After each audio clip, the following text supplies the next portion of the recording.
So a big takeaway for me this week is really just meeting your patient where they're at. Especially in peritoneal dialysis, there's a lot of things that can go awry. There's transplants where they get called to be at the hospital and then they end up not actually being a true match and they feel like the patient's going to end up rejecting the kidney. And so there's just a lot of things that are moving when it comes to PD.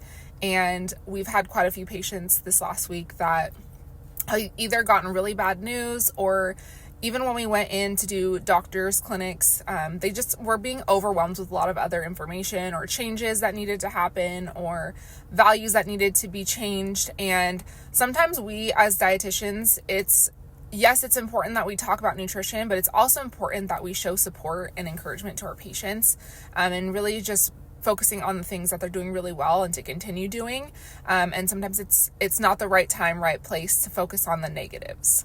By that is not completely ignore the lab values that need to be discussed. It just means that maybe in that doctor's clinic, it's more of a positive note from the dietitian. And then when we maybe a couple days later give them a call just to check in to see how they're doing, it's to go over, hey, your phosphorus is high.